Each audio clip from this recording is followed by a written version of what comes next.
খুশি করব। সাহাবীরা বলল হুজুর কখন খুশি করবে? নবীজি ডাকতে বলেন কিয়ামতের ময়দানে আমি যা চাবো আল্লাহ তাই দিবে। আমি নবী যা চাবো আল্লাহ তাই দিবে। বলে হুজুর কি চাবেন? বলে আমার একটা উম্মত জাহান্নামে থাকতে আমি নবী খুশি হব না, আমি রাজি হব না। আর আল্লাহ ওয়াদা করছে আমারে খুশি করবে। আমার একটা উম্মত জাহান্নামে থাকা অবস্থায় আমি নবী রাজি হব না। আমার উম্মত জান্নাতে নিয়ে তারপরে আমি নবী খুশি হব। চিৎকার মেরে জোরে বলেন ইয়া রাসূলুল্লাহ। চিৎকার মেরে বলেন আল্লাহু আকবার। ওই নবীর দুরূদ ঘরে ঘরে চালু করতে চাই কি চাই না? দরুদ দুরূদ মিলাদ চলবে কি চলবে না? ঘরে ঘরে চলবে। হাত উঁচা করে বলেন রাজি আছি না নাই? সেই পথে চলো আশিকে তোমরা, যে পথে চলেছে সাহাবারা। সেই পথে চলো আশিকে তোমরা, যে পথে চলেছে সাহাবারা। ধন্য হবে মানব জীবন, ধন্য হবে মানব জীবন, পাবে নবীর শাফায়াত। ভালোবাসো আল্লাহ রসুল আহলে বায়াত। বন্ধুগণ আমার, এজন্য বিশ্ব নবী রসুলের শানে শব্দটা বেমানান। এই ব্যবহারটা কেন করার দরকার? আল্লাহ নিজে লকব দিলেন রহমাতুল লিল আলামিন, ইয়াসিন, তোহা। এরকম আল্লাহ নবীর 500 লকব আছে, 500 লকব আছে আমার নবীর। আল্লামা শেখ আব্দুল হক মুহাদ্দিস দেহলভী মাদারিজুন নবুওয়াতের মধ্যে তিনি লেখেন আমার আল্লাহ নবীর 500টা লকব আছে। এত সুন্দর সুন্দর লকব বাদ দিয়া খালি বিশ্ব নবীকে চিল্লানোর দরকারটা কি? প্রিয় রাসূল করিমের অনেক শানওয়ালা শব্দ আল্লাহর কোরআনে আছে, হাদিসে আছে। আমাদের কারণে কিন্তু রসুলের দাম বাড়ে না, নবীর কারণে আমাদের দাম বাড়ছে। কথা কন না, ঠিক কিনা? আরবিতে একটা প্রবাদ আছে, সরফুল মাকিনা অসরফুল মাকান, সরফুল মাকানে অসরফুল মাকিন। কিছু জায়গার কারণে মানুষের দাম বাড়ে, কিছু মানুষের কারণে জায়গার দাম বাড়ে। কথা ঠিক কিনা? কাবার কারণে কাবাবাসীর দাম বাড়ছে, আবার ওই শহরে আমার নবী জন্মগ্রহণ করার কারণে কাবার দাম বাড়ছে। লা উকসিমু বিহাদাল বালাদি ওয়া আনতা হিল্লুম বিহাদাল বালাদ। জুর, শহরের কসম করি, কারণ আপনি শহরে জন্মগ্রহণ করেছেন, এই জন্যই শহরের কসম করি। কি বুঝলেন আপনি? আমার নবীজিকে মোহাব্বত করার কারণে একটা উট জান্নাতে চলে যাবে। উটের নাম কাসওয়া। উটের কিন্তু কোনো শরীয়ত নাই, তার কোনো কিন্তু শরীয়ত নাই। এই প্রাণীগুলি কিয়ামতের ময়দানে তারা কেউ জান্নাতে যাবে না। এই উটটা জান্নাতে যাবে 10টা প্রাণী বস্তু, তার ভিতরে একটা হলো উট। আমার নবীজির পিঠে করে যে উট বহন করেছিল নাম কাসওয়া। এই কাসওয়া জান্নাতে চলে যাবে। আর একটা বস্তুর নাম হলো উস্তনে হান্নানা, যেই লাঠির সঙ্গে হেলান দিয়ে নবী খুতবা দিতেন। এই লাঠিটাকে কিয়ামতের ময়দানে নবীজির সঙ্গে করে জান্নাতে চলে যাবে। অতএব আল্লাহ রসুলের চুল মুবারককেও যদি আপনি অবহেলা করেন, তার মানে আপনার জাহান্নামে চলে যাওয়া এতটুকুনি যথেষ্ট, ঠিক কিনা? আগুন পানি মাটি বাতাস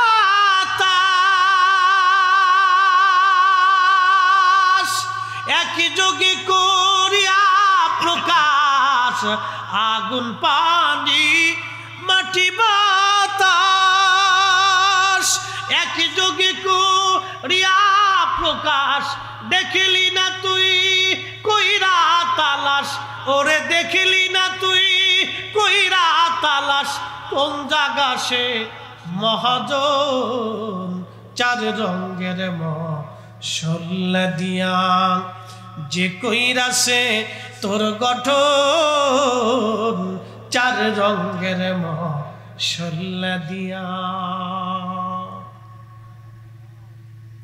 শুধু মাটির তৈরিরা মানুষ, শুধুমাত্র মাটি দিয়ে বানানো হয় নাই। মাটির সাথে পানি, পানির সাথে আগুন, আগুনের সাথে বাতাস, চারটা পদার্থের সংমিশ্রণে একজন মানুষ। আহা, সর্বপ্রথম মাটির মানুষ ছিলেন আদম। আদম মাটির মানুষ থেকে আম্মা জান হাওয়া। এই কথাটা বলবো তার আগে বলে দিয়ে যাই, সর্বপ্রথম মাটির মানুষ আদম। পৃথিবীর সব জায়গা থেকে মাটিগুলি নিয়ে আল্লাহ বেহেশতের তাসনিম নদীর পানি দিয়ে মাটিকে খামির করলেন। না না হয় না, আরো জোরে বলেন। মাটি দিয়ে সূচনা করেছেন, কিন্তু পদার্থ সত্যি। কেউ যদি বলে খালি মানুষ মাটির তৈরি, এটা ভুল কথা। শুধু মাটির তৈরি না, মানুষের সাথে আরো তিনটা পদার্থ দিয়ে আল্লাহ তৈরি করছে। শুধু মাটির তৈরি বললে এটা ভুল হয়ে যায়। আল্লাহ শুধু মাটি দিয়ে সৃষ্টি করেন নাই, মাটি দিয়ে সূচনা করেছেন। আদম আলাইহিস সালামকে জান্নাতের তাসনিম নদীর পানি দিয়ে মাটিগুলি খামির করলেন। খামির করিয়া রাব্বে কারীম আল্লাহর কোরআন বলতেছে, লাকাদ খালাকনাল ইনসানা ফি আহসানি তাকওয়ীম।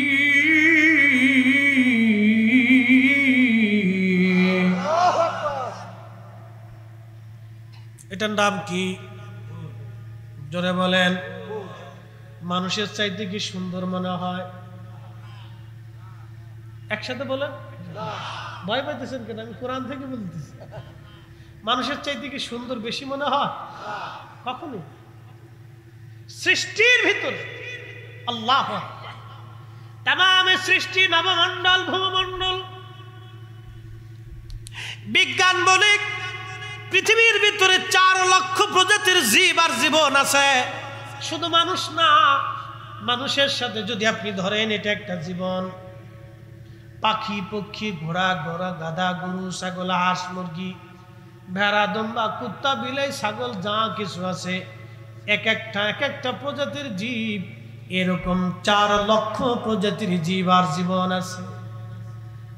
আল্লাহ কোন জীব আর জীবনকে, আকাশের চাঁদকে, সূর্যকে, এই সৃষ্টির যা কিছু আছে কোনো কিছুকে আল্লাহ ফি আহসানি তাকওয়ীম বলেন নাই।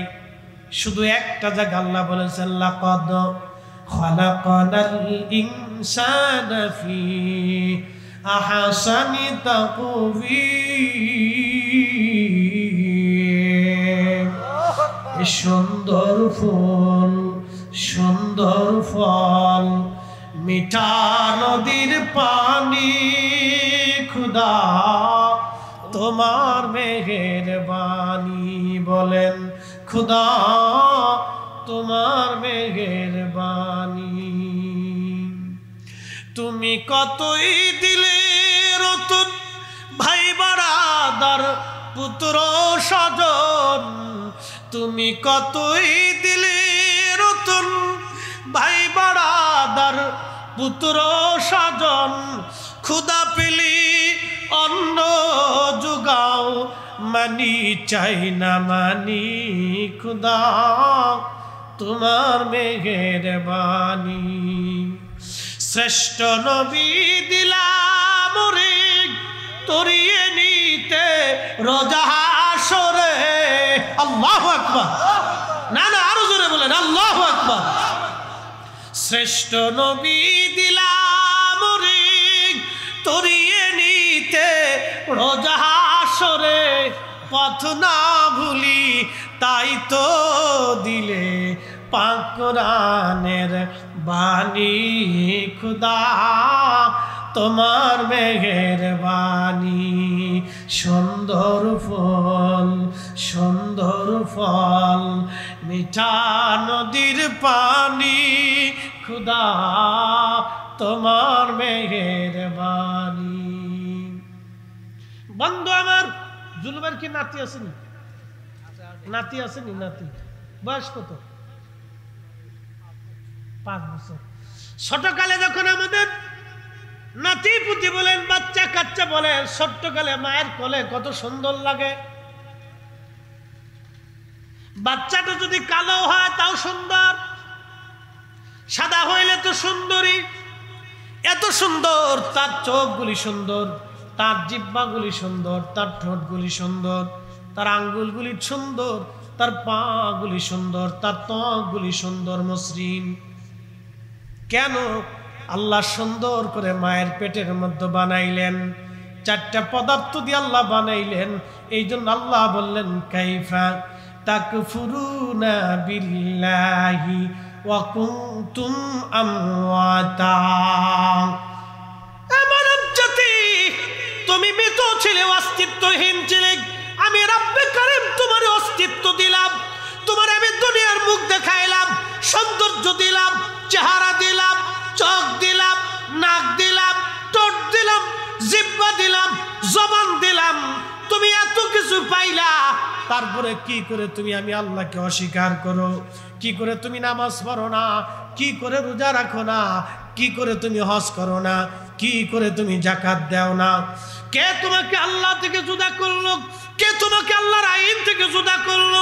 কে তোমাকে কোরআন থেকে জুদা করলো? কে তোমাকে রসুলের প্রেম থেকে জুদা করে দিল? কে এই সর্বনাশ তোমাকে করে দিল? এই জন্য সাহাবীরা নিজের জীবনের সব কিছু দিয়ে দেখবেন, তাদের জীবনীর মধ্যে দেখা যায় তারা নবীর কদম মুবারক তারা ছেড়ে দেয় নাই। কথা বলেন ঠিক কিনা? সাতক্ষীরাবাসী মনোযোগ দিয়ে শুনে যাবেন। আদম সফিউল্লাহকে আল্লাহ রাব্বুল আলামিন জান্নাতের মধ্যে বানাইলেন, সুন্দর অবয়ব দিয়ে আল্লাহ নবী আদমকে বানাইলেন। আদম আলাইহিস সালামের স্ট্রাকচার আল্লাহ পাকের ইচ্ছা অনুযায়ী হয়েছিল, খুব সুন্দর। এই জন্য তাফসীরের মধ্যে আসছে আদমের চাইতে বেশি সুন্দর পৃথিবীর মধ্যে কেউ ছিল না। যদি আমার রাসূল কারীম ছিলেন অনন্য, আল্লাহর হাবিবের কোনো তুলনা হয় না, বেমিসাল। আদম আলাইহিস সালাম বাবা হিসেবে অনেক সুন্দর ছিলেন তিনি। তিনার বাম পাজরের একটা বাঁকা হাত, এই বাম পাজরের একটা বাঁকা হাত থেকে আল্লাহ রাব্বুল আলামিন মা হাওয়া আলাইহিস সালামকে বানাইলেন। তিনি অনেক সুন্দরী রূপসী নারী, সুরুষী নারী ছিলেন। জান্নাতের মধ্যে বানায়া রাখলেন। বানায়া রাখার পরে আদম আলাইহিস সালাতু ওয়াস সালাম জান্নাতের মধ্যে ঘুম থেকে উঠার পরে দেখলেন সুরুষী রূপসী একজন সুন্দরী মহিলা দেখা যায়, একেবারে ওনার মতোই কিন্তু নেগেটিভ। হযরত আদম নবী উপর থেকে ঢাকনা থেকে কাপড় উঠাইতে গেলেন, মাথার ঢাকনা থেকে কাপড় উঠাইতে গেলেন। আল্লাহ ডাক দিলেন, আদম অপেক্ষা করো, তোমার জন্য একটা শরীয়ী কাজ বাকি আছে। বলে আল্লাহ সেটা কি? বলে তোমার আর তোমার স্ত্রী আদমের বিয়ে পড়াইতে হবে। বলে আল্লাহ বিয়ে কি? বলে ফেরেশতারা যাচ্ছে, জিবরাইল আমিন আসলেন, আরো অন্যান্য ফেরেশতা মণ্ডলী নিয়ে। ইজাব কবুল হয়ে গেল, বিয়ে থা হয়ে গেল, দেনমোহর ধার্য করবেন। আদম আলাইহিস সালামকে হযরত জিবরাইল বলেন, নবী গো, আপনি কিছু দেনমোহর আপনার স্ত্রীকে প্রদান করেন। বলে দেনমোহর কি? বলে আপনার স্ত্রীর আপনার পক্ষ থেকে আপনার স্ত্রীর জন্য কিছু মহারানা, কিছু অর্থ করি আপনি ধার্য করে দেন।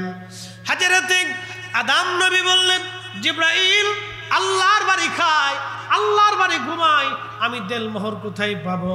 আদম আলাইহিস সালাতু ওয়াস সালাম ডাক দিয়ে বললেন, ও জিবরাইল, আমি আল্লাহর বাড়ি খাই, আল্লাহর বাড়ি ঘুমাই, আল্লাহর জান্নাতে থাকি, আমার নিজস্ব কোনো তো অর্থ করি নাই। তখনই আল্লাহ ডাক দিলেন, জিবরাইল আমার আদমকে বলো, আমার আখিরি নবী রাহমাতুল লিল আলামিন, সাইয়্যিদুল কাউনাইন ওয়াস সাকালাইন, ইমামুল মুরসালিন, হাবিবুল্লাহ, প্যারা মেহবুব নবীর শানে আমার আদম যদি 3 বার মতান্তরে 11 বার দুরূদ শরীফ পড়ে যদি আমার আদম তার স্ত্রীকে মহারানা দিয়ে দেয়, আমি আল্লাহর পক্ষ থেকে এটাই হালাল হয়ে যাবে। আমি আল্লাহ এটাই আদমের জন্য বিধান করে দিলাম, তার স্ত্রী তার জন্য হালাল হয়ে যাবে। আদমকে বলো আমার নবীর উপরে 11 বার মতান্তরে 3 বার দুরূদ শরীফ পড়ে আমার আদম যেন তার স্ত্রীকে মহারানা দিয়ে দেয়। একবার জোরে বলা যাবে আল্লাহু আকবার। নারা আরো জোরে বলেন আল্লাহু আকবার। এখানে নকশবন্দিয়া মুজাদ্দিদের সিলসিলায় দুরুদের গুরুত্ব বেশি। এই কথা কন না কেন? নকশবন্দিয়া বলেন, মুজাদ্দিদে বলেন, এই দোনো সিলসিলার ভিতরে দুরুদের বিরাট বড় প্রাধান্যতা আছে। বিরাট বড় প্রাধান্যতা, দুরূদ শরীফের বিরাট বড় প্রাধান্যতা। কারণ মানব জাতির সৃষ্টির সূচনার দেন মোহর ছিল নবীর দুরূদ শরীফ দিয়া। তার মানে কি বুঝলেন? আমাদের আদম আগে না আমাদের নবী আগে? এটা আধা পাগলও বুঝে, কিন্তু 60 নামদারি কিছু লোককে বুঝাইতে পারলাম। এই আসতে বলেন কেন? জোরে বলেন। কোন ব্যক্তির পূজারি হলে হবে না, রাসূলুল্লাহর কদমের গোলাম হতে হবে। আল্লাহর কসম করে বলি, রাসূলের ইজ্জতের বিরুদ্ধে যাইয়া পৃথিবীর কোন শেখ, মক্কি, মাদানী, মক্কা মদিনার ইমাম, পৃথিবীর সবচেয়ে বড় আলেম হলেও তাকে মানা যাবে না। কথা বলেন ঠিক কিনা? এটা আমাদের ঈমান হতে হবে, এটা আমাদের আকীদা হতে হবে।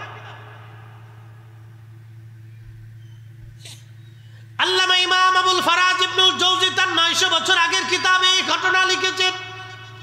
মোল্লা আলী কারি মক্কি হানাফি হারবি 450 বছর আগের মক্কার মদিনার ইমাম ছিলেন। তার লকব ইমামুল হারামাইন আশ-শরীফাইন।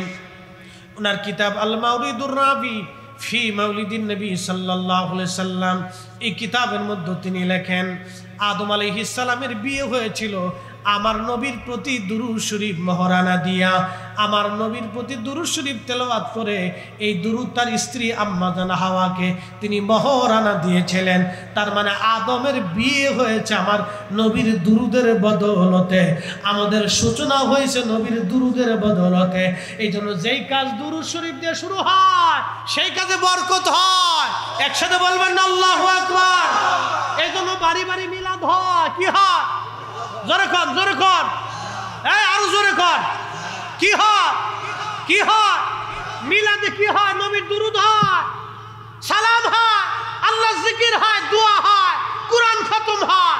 যেই ঘরে যেই বাড়ি, ইমাম সুয়ুতি আল ওয়াসিল ফি শারহ শামাইলের মধ্যে লেখেন, যেই বাড়ি, যেই ঘরে, যেই মহল্লায় নবীর মিলাদ হয়, দুরূদ সালাম হয়, কুরআন হয়, জিকির হয়, এ বাড়ি, এই ঘরে, এই মহল্লাতে 1 বছর পর্যন্ত আল্লাহর অবারিত সাকিনা নাজিল হতে থাকে। তাহলে দুরূদ মিলাদ চলবে? হ্যাঁ না? আওয়াজ তুলে বলেন চলবে? চলবে। মানুষের ভয়ে না আল্লাহর ভয়ে? দুনিয়ার মানুষের মহব্বতে না রাসূলের মহব্বতে? ও প্রতিবেশী বেজার হলো ছাতা দেখার টাইম আমাদের নাই, মসজিদের ইমাম সাহেব বেজার হলো ঘোড়ার ডিম দেখার সময় নাই। এই কথা কর না কেন? জোরে বলে। ওটা ক্লিয়ার না ভেজাল আছে? একবারে ক্লিয়ার। কারো খুশি বেজার করার জন্য আমরা রাসূলের দুরূদ সালাম পড়ি না। আমরা আল্লাহ তার রাসূলকে খুশি করার জন্য দুরূদ ও সালাম ও দোয়ার মজলিস কায়েম করি, কোরআন খতম দিয়ে থাকি। কথা কোন ঠিক কিনা?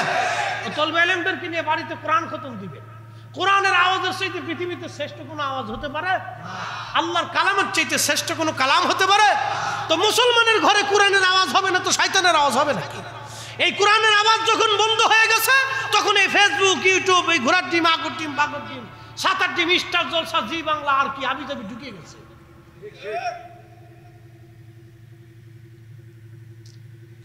প্রিয় মুসলমান, এই সমস্ত শয়তান তাড়াইতে হলে বাড়িতে বেশি বেশি কোরআন খতম দিবেন, বেশি বেশি মিলাদ দুরূদ দরকার, বেশি বেশি দোয়ার দরকার। কথা কোন ঠিক কিনা? বলে হুজুর দলিল কি? আল্লাহর কোরআন বলতেছে, ফামাইয়ামাল মিসকালা যাররাতিন খায়রান ইয়ারা ওয়া মাইয়ামাল মিসকালা যাররাতিন শাররান ইয়ারা। ওয়াজ করলে কি লাভ, শুনলে কি লাভ? কষ্ট হইতেছে আপনাদের? ওয়াজ করলে কি লাভ, শুনলে। আপনি তো আমার আমিনুল ভাই কইছিল 10 মিনিট থাকবো, 45 মিনিট কিন্তু হয়ে গেছে। আমরা ছুটি, আমাদের দরবার শিবিরের জেলা প্রধান বলছিল ভাই 10 মিনিট থেকে চলে যাবো, তো 10 মিনিটে পার হইয়া 45 মিনিট চলে গেছে গা। ওদের ধাক্কা আর উড়ে দেয়। ওয়াজ করলে কি লাভ, শুনলে কি লাভ? লাভ হবে তার আমলে, আমলেও লাভ হবে না। নবী প্রেম না থাকলে দিলে, নবী প্রেম থাকলে দিলে লাভ হবে কম আমলে। সুপারিশ করবেন নবী রোজ হাসরের ময়দানে। জ্ঞানী যারা বুঝে তারা শুধু ইশারায় নাদানেরে বুঝাইতে পারে আছে কে কোথায়। জ্ঞানীর মতো জ্ঞানী হলে অল্প কথাই বুঝে, কচুর মতো কচু হলে অল্প জালে সিজে। দলিল কি? দলিল দিতেছে কোরআন থেকে দিয়েছে ভাইকে। আল্লাহর কোরআনের উপরে কোনো শ্রেষ্ঠ দলিল আছে? আল্লাহর সিদ্ধান্তের পরে আর কোনো সিদ্ধান্ত লাগে? আল্লাহ নিজে বলতেছেন ফামাইয়ামাল মিসকালা যাররাতিন খায়রান ইয়ারা। অণু পরিমাণ, যেটা খালি চোখে দেখা যায় না, অণু, এই অণু পরিমাণ নেকের কাজ যদি তোমরা করো, আল্লাহর কোরআন বলে তারও প্রতিদান আমি কিয়ামতের ময়দানে তোমারে দেখাই দিব, তোমারে দিয়ে দিব, এর বেনিফিট থেকে তোমারে মাহরুম করব না। আল্লাহ রাসূল উম্মতকে বলেন, উম্মত তোমার ভাইকে একটা খেজুরের দানা দিয়ে হলেও অথবা একটা মুস্কি হাসি দিয়ে হলেও তুমি জাহান্নাম থেকে বাঁচার চেষ্টা করো। আল্লাহর নবী সহিহ মুসলিমে বলেন, এই আয়াতের তাফসীরের মধ্যে আসছে, আল্লাহর নবী বলেন, উম্মত রে, নেকের কাজ যত ছোট হোক, এই ছোট কাজকে তোমরা কখনো ইনকার করিও না। একবারে ছোট্ট নেকের কাজ দিয়ে হলো তোমরা জাহান্নাম থেকে বাঁচার চেষ্টা করো। একবার জোরে বলা যাবে কি আল্লাহু আকবার। তাহলে কোরআন খতমে প্রত্যেক হরফে 10টা নেকি, কি কথা কন না, ঠিক কিনা? তাহলে বাড়িতে কি কোরআন খতম হবে? হ্যাঁ, জোরে বলেন না কেন হবে? আমাদের সিদ্ধান্ত না আল্লাহর। দুরূদ শরীফ হবে, এক দুরুদে 10 নেকি, দোয়া হবে নি? হবে। যেই মজলিসে দলবদ্ধভাবে জামাতের সাথে উম্মতেরা দোয়া করে, আল্লাহর নবী বলেন, একজন দোয়া করে ইমাম হযরত আল্লামা ইমাম তাবারানী মুজামুল কবির তাবারানীর ভিতরে তিনি লিখেছেন, আল্লামা ইমাম নুরউদ্দিন হাইসামি মাজমুজ জাবাইদ বিশ্ববিখ্যাত হাদিসের তখরিজের কিতাবের মধ্যে তিনি লিখেছেন, আল্লাহু আকবার। আল্লাহর নবী বললেন, জামাতের সাথে মুসলমান যখন দোয়া করে, একজন দোয়া করে, বাকিরা আমিন আমিন আমিন বলে, আমার আল্লাহর কাছে শরম হয় ওই হাতগুলি খালি ফেরাই দিতে। জামাতের সাথে যখন দোয়া হয়, এই দোয়াগুলি আল্লাহর দরবারের সঙ্গে সঙ্গে কবুল হয়ে যায়। একবার জোরে বলা যাবে কি মারহাবা। জামাতের সাথে দোয়া করলে দোয়া কবুল হয়, আর আজকে উল্টে ফতোয়া হইছে জামাতে একসাথে দোয়া করলে বেদাত হয়। কি আশ্চর্য উম্মতের পাল্লায় পড়ছি আজকে আমরা, কত বড় শয়তানের পাল্লায় পড়ে গেছে আজকে। ইসলামটাকে ল্যাংটা বানানোর বুদ্ধি চলতেছে, কি কথা কর না কেন? একজনে এই ফ্যান কিনছিল খুব লম্বা 2 ইঞ্চি, তো স্ত্রীকে ডাক দিয়ে বললো, বিবি রে 2 ইঞ্চি লম্বা কিনছিলাম, তুমি কাইটে 2 ইঞ্চি কমাই দিয়ে দিই, কালকে অফিসে যেতে হবে।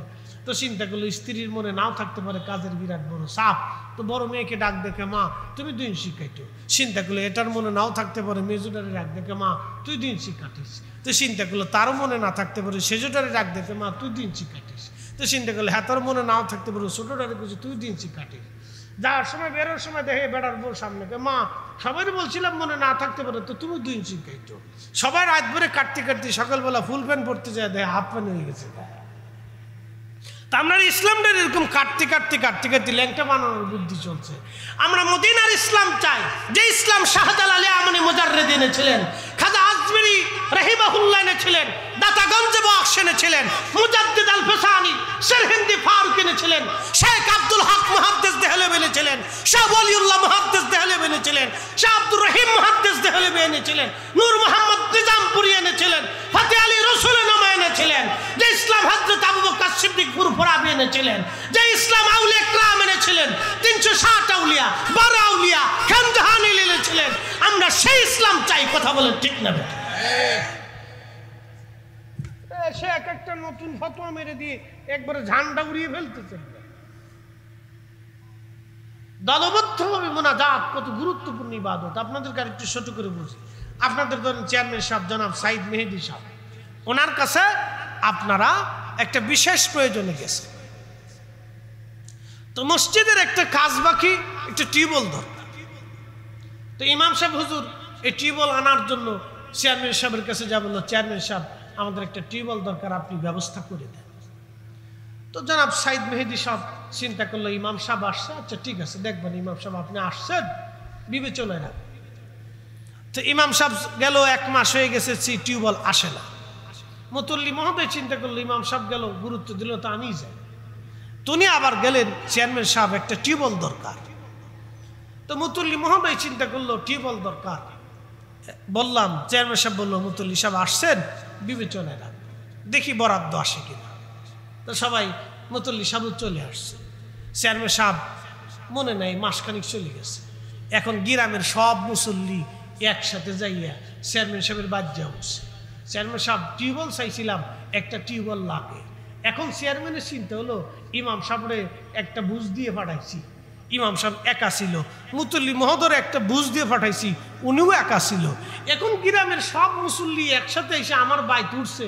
এখন যদি আমি টিউবওয়েল না দিই তো আমার ইজ্জত শেষ। কি কথা কন না কে?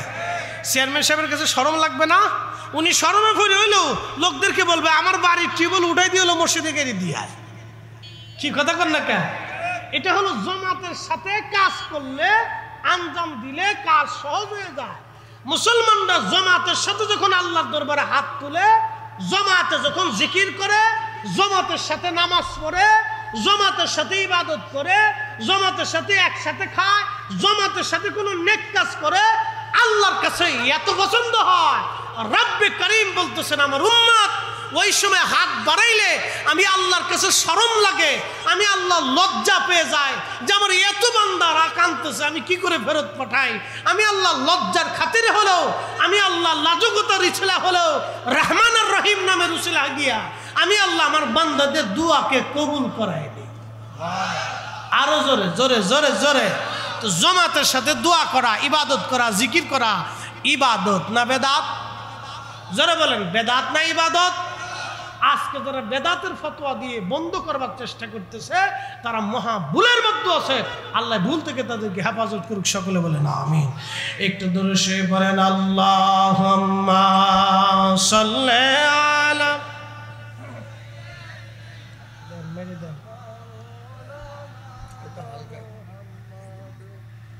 ওয়ালা আলি সাইয়্যিদিনা।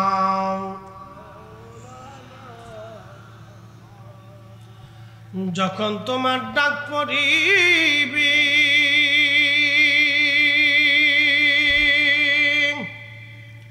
এবারে ঘর সারিতে,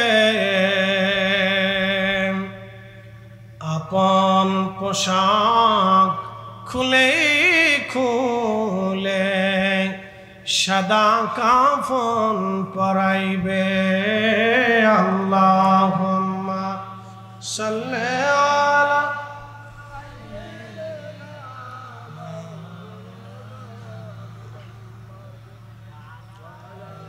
আলি সাইয়্যিদিনা।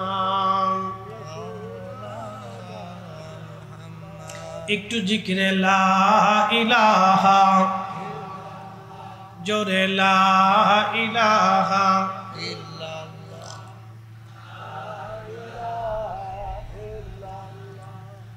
লা ইলাহা হাসবি রব্বি জাল্লাল্লাহ মা ফি কলবি গায়রুল্লাহ, নূর মুহাম্মদ সাল্লাল্লাহু লা ইলাহা ইল্লাল্লাহ, লা ইলাহা লা ইলাহা ইল্লাল্লাহ মুহাম্মাদুর রাসূলুল্লাহ সাল্লাল্লাহু আলাইহি। খুব মনোযোগ দিয়ে যেইখানে ওয়াজ রাখছিলাম সেইখানে আবার আমি ফিরে চলে যাই। মায়ের পেটের মধ্যে রুহু নামক ইঞ্জিনটা আমার আল্লাহ মায়ের পেটের মধ্যে ঢুকায় দেন। 4 মাসের শেষ সময় 120 দিন পরে, মনে রাখবেন সারা জীবন 120 দিন মায়ের রেহেমে সন্তানের বয়স যখন 120 দিন হয়, 120 দিনের মাথায় আমার আল্লাহ পাক রুহু নামক ইঞ্জিনটা পাঠায়। খাসাত ভিতর চীন পাখি কেমনে আসে যায়। এই যে রুহু ইঞ্জিনটা আমার আল্লাহ রাব্বুল আলামিন মায়ের রেহেমের ভিতরে 120 দিন পরে আল্লাহ পাক ঢুকায় দেন। জিব্রাইল আমিন যখন রুহু নামক ইঞ্জিনটা মায়ের পেটের মধ্যে যখন ঢুকায়, তখন ঢুকাই দেওয়ার পরে ফুৎকার দেওয়ার পরে আল্লাহ ডাক দেয়, জিব্রাইল 60 বান্দার জন্য নির্ধারিত করে দাও। কয়টা? জোরে বলেন কয়টা? আমার দিকে তাকান, খুব গুরুত্বপূর্ণ কথাগুলি। মানুষের দেহের ভিতরে যখন রুহু আসে 1 মাস 20 দিন, দুঃখিত 120 দিন পরে 4 মাসের শেষ দিনের মাথায় আল্লাহর রুহের জগৎ থেকে রুহুটা এনে আল্লাহ মায়ের দেহের ভিতরে, বাচ্চার দেহের ভিতরে, মায়ের রেহেমের ভিতরে আল্লাহ রুহুটা ফুঁকায় দেয়।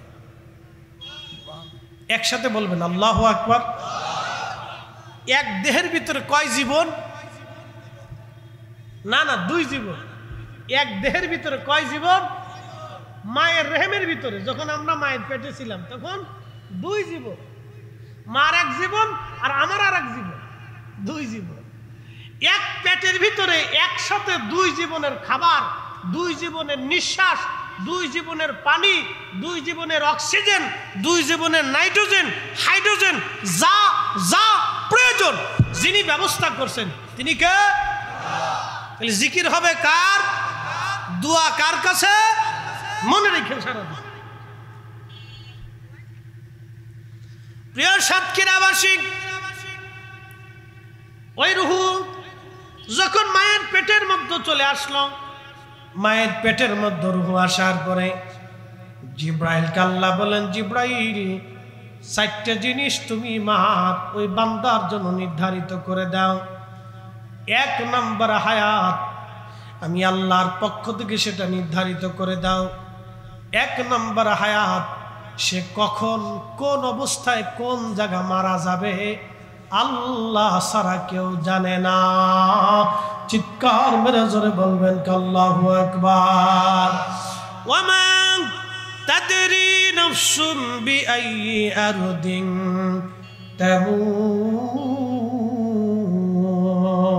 তামুত, মানুষ কোথায় কোন জায়গা মারা যাবে আল্লাহ ছাড়া কেউ জানে না। জিন্দিগি বড় কঠিন। দেখেন ইরানের প্রেসিডেন্ট ইব্রাহিম রাইসি আর তিনাদের ওই পররাষ্ট্রমন্ত্রী আব্দুল্লাহিয়ান হেলিকপ্টারে গেলেন, আর ফিরে আসতে পারেন নাই। এত বড় দামি প্রেসিডেন্ট, তাদের নিরাপত্তার জন্য কত গোয়েন্দা সংস্থা কাজ করে, কিন্তু হেলিকপ্টার দুর্ঘটনায় মারা গেল। আহা, কিছুই করার নাই। আল্লাহ বললেন, ওয়ামা তাদরি নাফসুম বিআইয়ি আরদিন তামুত, মানুষ কোন স্থানে, কোন জায়গায়, কোন অবস্থায়, কোন সময়ে মারা যাবে মানুষ তাহা জানে না। মানুষ তাহা জানে না, কেউ বলতে পারবে না।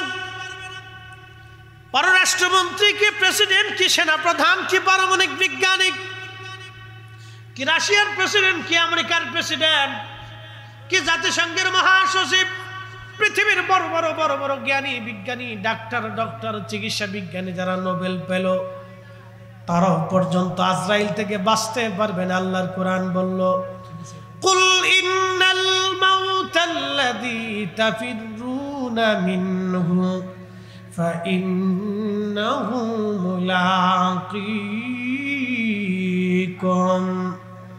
আল্লাহ বলেন, হাবিব উম্মতকে জানান, আমার বান্দাদেরকে জানান, আমার বান্দারা যেখানেই থাকুক না কেন, যত দূরে যাক না কেন, যে অবস্থায় থাকুক না কেন, মৃত্যু তার সাথে মোলাকাত করবে। সে মরণ থেকে যতই পালাক, মরণ থেকে পালানো রাস্তা নাই। আমার পীর মুর্শিদ এই জন্য শেষ রাত্রে একটা গজল গাইতেন, জিন্দেগি তোর যাইরে ফাঁকি দিয়া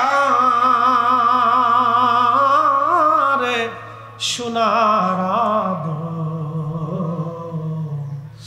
জিন্দেগি জিন্দেগি তোর যায় ফাঁকি দিয়া। ও আদম রে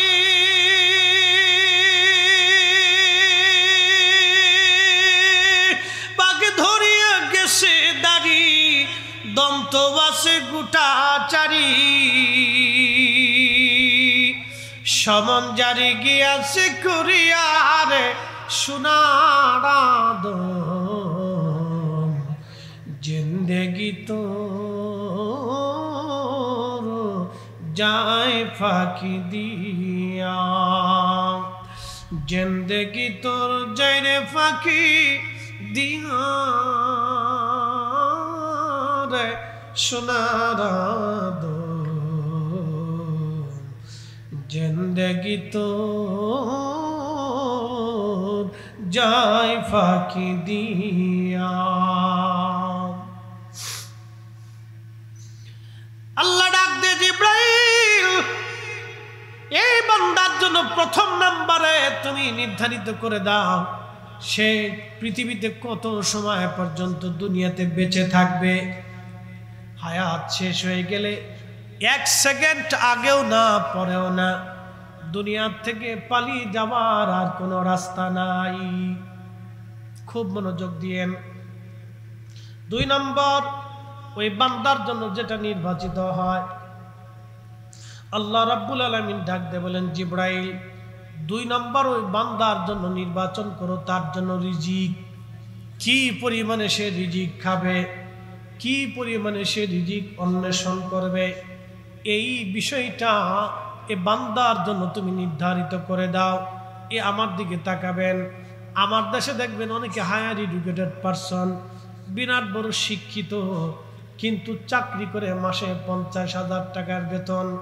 আবার আর একজন আছে লেখাপড়া কম, লেখাপড়া নাই, সে কয়েক হাজার কোটি টাকার মালিক।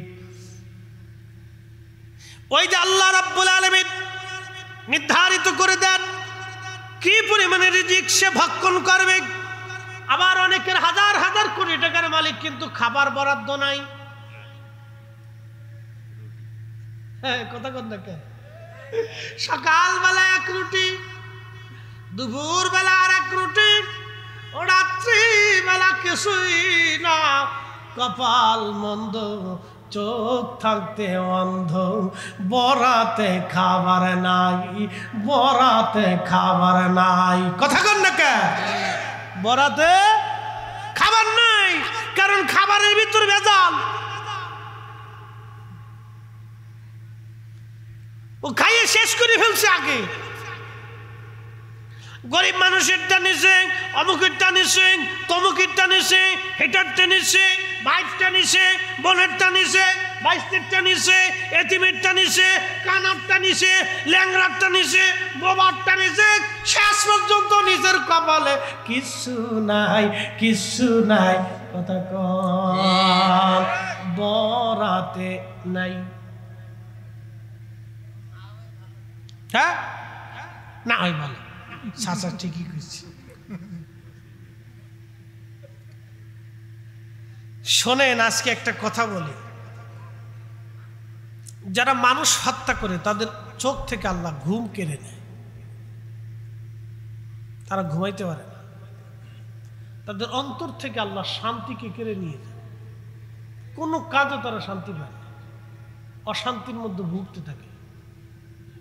নানান বিভিন্ন রোগে, অসুখে, যন্ত্রণা কাটতে থাকে।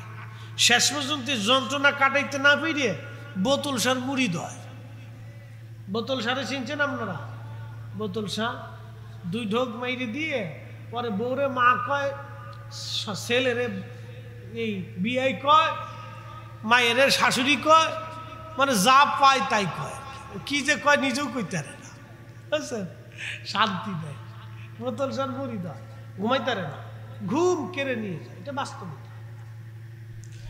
যারা মানুষ হত্যা করে আল্লাহ তাদের অন্তর থেকে, চোখ থেকে ঘুম কেড়ে নেয়।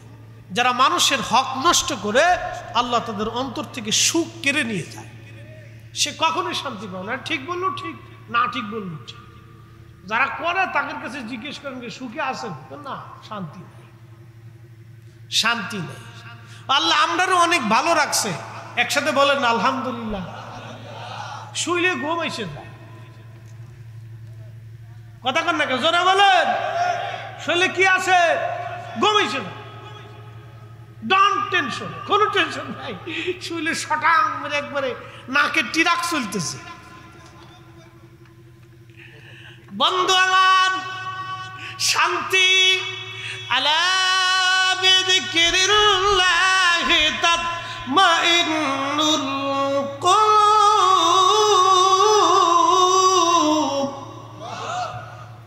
সাবধান, আল্লাহর জিকিরের মধ্যে তোমার শান্তি। আল্লাহর নবী বললেন উম্মতরে, জিব্রাইলকে ডাক দেয়, বলে আল্লাহ জিব্রাইল আরেকটা জিনিস তুমি লিখে দাও, আমি আল্লাহর পক্ষ থেকে নির্ধারিত করে দাও তার জন্য রিজিক। এজন্য আপনি যদি হাজার ভালো কিছু খাওয়ার চেষ্টা করেন পারবেন না, আল্লাহর যদি রেজামন্দি না থাকে। 2 নম্বর রিজিক। এই জন্য কারো রিজিকে হাত দিবেন না, কারো রিজিক নষ্ট করবেন না, কারো জমিন নষ্ট করবেন না, কারো ফসল নষ্ট করবেন না, কারো ফল নষ্ট করবেন না, কারো মাছ নষ্ট করবেন না, কারো সন্তানের জীবন নষ্ট করবেন না, কারো কন্যা সন্তানের বিয়ে ভেঙে দিবেন না, কারো সংসার নষ্ট করবেন না, কারো সংসারে ভেজাল বাঁধাবেন না, কোনো গ্রামে অশান্তি বাঁধাবেন না, কিলিকবাজি করবেন না, অশান্তি বাঁধাবেন না, ঝগড়া বিবাদ মারামারি লাগাবেন না, এইগুলি মীমাংসা করবেন, ভালো কাজ করবেন। মানুষ হইয়া ভবেতে আসিয়া মানুষের করিলাম কি, আমি নবী না মানিলাম কি যে ভুল করিলাম, আমি নবী না মানিলাম কি যে ভুল করিলাম, ভস্মে ঢালিলাম ঘি। মানুষ হইয়া ভবেতে আসিয়া মানুষের করিলাম কি, মানুষ হইয়া ভবেতে আসিয়া মানুষের করিলাম কি। 3 নম্বর ইজ্জত। 3 নম্বর কি? ইজ্জত। বুঝছেন নি আপনারা? সম্মান। এই মজলিসে এইখানে বসাইছে কে আমারে? আল্লাহ। জোরে বলেন কে? আল্লাহ। ইমামের এই মুসল্লাতে দাঁড়া করাইলেন আল্লাহ, চেয়ারম্যান যিনি বানাইলেন তিনি আল্লাহ, সমাজের নেতৃস্থানীয় ব্যক্তি যারে বানাইলেন আল্লাহ, সমাজের সর্দার বানাইলেন আল্লাহ, মাতুব্বর বানাইলেন আল্লাহ, পয়সাওয়ালা বানাইলেন আল্লাহ, আপনাকে ওসি ডিসি এসপি সেনাপ্রধান মেজর জেনারেল এইগুলি ব্রিগেডিয়ার কর্নেল ক্যাপ্টেন এগুলি বানাইলেন আবার আল্লাহ। আল্লাহ আল্লাহ আল্লাহ। আল্লাহ ডাক দিয়ে বলে জিবরাইল 3 নম্বর আমার বান্দার জন্য নিযুক্ত করে দাও ইজ্জত। আমি আল্লাহ তার ইজ্জত দিলাম। এই জন্য কোরআন আল্লাহ আবার অপশন রেখে দিলেন, কুলিল্লাহুম্মা মালিকাল মুলকি তুতিল মুলকা মান তাশাউ ওয়া তানজিউল মুলকা মিম্মান তাশাউ ওয়া তুইজ্জু মান তাশাউ ওয়া তুযিল্লু মান তাশাউ। হুজুর আপনি বলে দেন মুলকের মালিক আমি আল্লাহ, যাকে খুশি আমি আল্লাহ ইজ্জত আলা বানাই, যার কাছ থেকে খুশি আমি আল্লাহ ইজ্জত ছিনাই নেই, যারে খুশি রাজত্বের মালিক বানাই, যার কাছ থেকে খুশি আমি আল্লাহ রাজত্ব ছিনাই নেই। যাকে খুশি আমি রাজত্ব দেই, যার কাছ থেকে খুশি রাজত্ব ছিনাই। 2 দিন আগে ইরানের প্রেসিডেন্ট ইব্রাহিম রাইসি, আজকে আবার একজন নতুন, কি কথা কন না কেন? 2 দিন আগেও তিনি প্রেসিডেন্ট, আজকে একজন নতুন। রাজত্ব কার হাতে? জোরে বলেন। রাজত্ব আল্লাহর হাতে। ছিনিয়ে নেন তিনি, দিয়ে দেন তিনি, যাকে খুশি তাকে বানান, যার কাছ থেকে খুশি তাকে ছিনিয়ে নেন। প্রিয় উপস্থিতি, খুব মনোযোগ দিয়ে যান, খুব বুঝে বুঝে যাবেন। এই জন্য কারো ইজ্জতে হাত দিবেন না, কারো সম্মান নষ্ট করার চেষ্টা করবেন না, কারো নিন্দা মন্দ গীবত তহমত গাইতে থাকবেন না। এইগুলি থেকে আল্লাহ আমাদেরকে হেফাজত করুক। সকলে আওয়াজ তুলে বলেন আমিন। 4 নম্বর হচ্ছে আমল। 4 নম্বর কি? নেক আমল। আমল আমল আল্লাহ যারে খুশি তারে ওলি বানায়, আবার যারে খুশি তারে আমার আল্লাহ বেঈমান বানায়। আমল জিবরাইল তুমি নির্ধারিত করে দাও এই লোকটা আমল কি হবে। আল্লাহ নবী বললেন লোকটার আমল দেখবা তোমরা। এমন কিছু মানুষ আছে সারা জীবন লোকটা অন্যায় করেছে, খারাপ কাজ করেছে, নামাজে রোজাই নাই, কিন্তু শেষ জীবনে সে এমন তওবা করলো আল্লাহর ওলি হইয়া তারপরে কবরে চলে যায়। আবার এমন কিছু মানুষ আছে ভালো আমল করছে, ভালো কাজ করছে, শেষ জীবনে সে এমন নিকৃষ্ট কাজ করলো বেঈমান হইয়া কবরে চলে যায়। আমল আমল আমল। হাজরতে আল্লাহর ওলি মালিক ইবনে দিনার আল ইরাকি আল বসরি রাহমাতুল্লাহ আলাইহি বাজান আল্লাহর ওলিরা দেখেন তাদের জীবনী বলতেছি। হযরত মালিক ইবনে দিনার আল ইরাকি উনি প্রথম জীবনে মদপায়ী ছিলেন, মদ পান করতেন, খারাপ কাজ করতেন, ট্যাক্স আদায় করতেন। 2 নম্বরই ব্যবসা ছিল তার, 1 নম্বর হালাল কাজ জীবনে করেন নাই।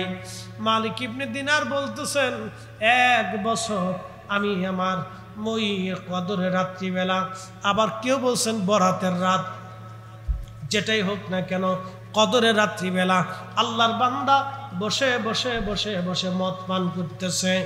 মালিক ইবনে দিনার রাহমাতুল্লাহ আলাইহির ছোট্ট মেয়েটা দৌড়ায় এসে মালিক ইবনে দিনার রাহমাতুল্লাহ আলাইহির সামনে এসে ওই যে মদের গিলাসগুলি ধাক্কায় ধাক্কায় ফেলে দিতে লাগলেন।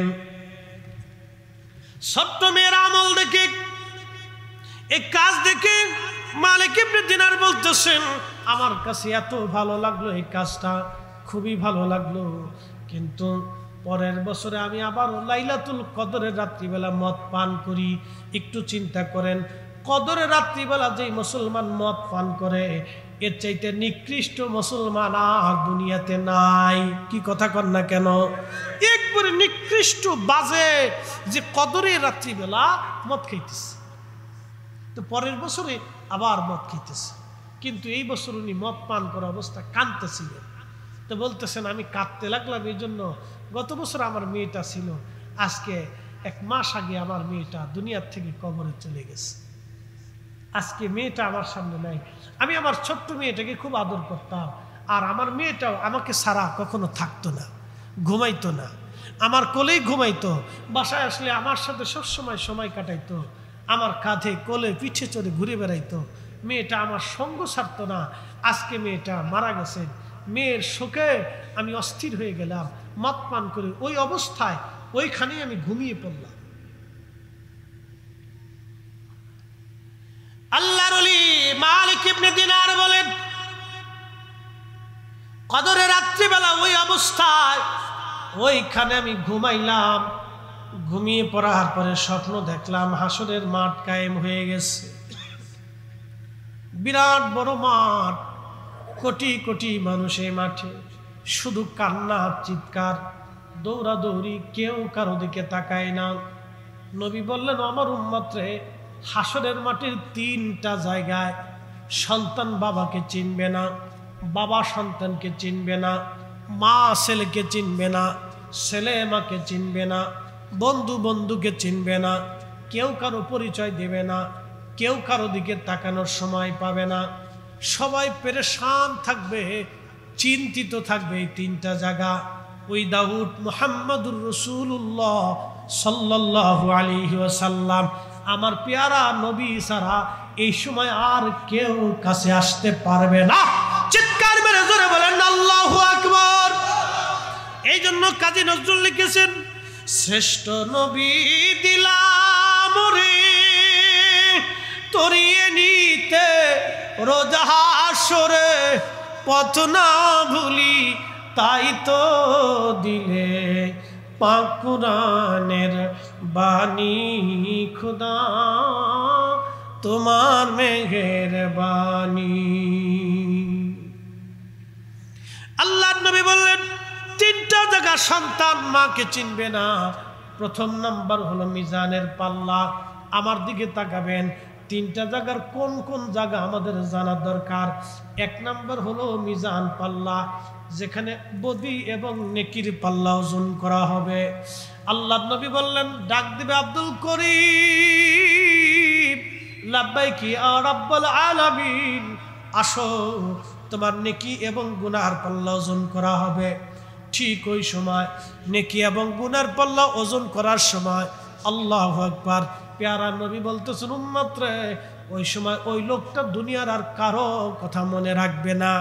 ওই সময় যারা ওই অবস্থার জন্য দাঁড়ায় থাকবে তাদেরও দুনিয়ার কারো কথা মনে থাকবে না, কেউ কারো দিকে তাকাইবে না। সবার একটাই চিন্তা, আজকে কি নেকির পাল্লা ভারী হবে না গুনার পাল্লা ভারী হবে? আজকে কি নেকির পাল্লা ভারী হবে নাকি গুনার পাল্লা ভারী হবে? এই জন্য আল্লাহর নবী বলেন, উম্মত একটা খেজুর দিয়ে হলো তোমার ভাইকে খাওয়াইয়া হলো জাহান্নাম থেকে বাঁচার চেষ্টা করো। মুস্কি হাসি দিয়ে হলো তোমার ভাইয়ের সাথে কথা বলে জাহান্নাম থেকে বাঁচা। মুস্কি হাসি দিয়ে হলো তোমার ভাইয়ের সাথে মুস্কি হাসি দিয়ে কথা বলে হলো জাহান্নাম থেকে বাঁচার চেষ্টা করো। আল্লাহ নবী বলেন, উম্মত রে, এই জায়গা সন্তান মাকে ভুলে যাবে, মা সন্তান ভুলে যাবে, বন্ধু বন্ধুর কথা মনে থাকবে না, প্রতিবেশী প্রতিবেশীর কথা মনে থাকবে না, বড় কঠিন পরিস্থিতির শিকার হয়ে যাবে। আপনাদেরকে আর একটু বুঝাই দিয়ে যায়, আপনি সুদের কারবারি করলেন, ঘুষের কারবারি করলেন, করার পরে 50-100 কোটি টাকার মালিক হলেন। মালিক হয়ে যাওয়ার পরে আপনি আপনার স্ত্রীর জন্য সুন্দর একটা মনোরম বাড়ি বানাই দিলেন। ওই বাড়িতে আপনি থাকেন, কিছুদিন পরে ডাক দেয়া বলেন, বিবি রে, আমি তোমার জন্য একটা সুন্দর বাড়ি বানাইলাম, তোমার সুখের জন্য আমি সুন্দর করে এই সুদের কারবারি করলাম, ঘুষের কারবারি করিয়া আজকে কোটি কোটি টাকার মালিক হইয়া আঙ্গুল ফুলে কলা গাছ হইলাম। স্ত্রী রে, আমার মন চায় আমি আর একটা স্ত্রী গ্রহণ করব, আমি আর একটা বিয়ে করবার চাই, সুন্দরী একটা বেডি আমার পছন্দ হয়েছে, আপনার প্রথম বউ মনে হয় মাইনে নেবে।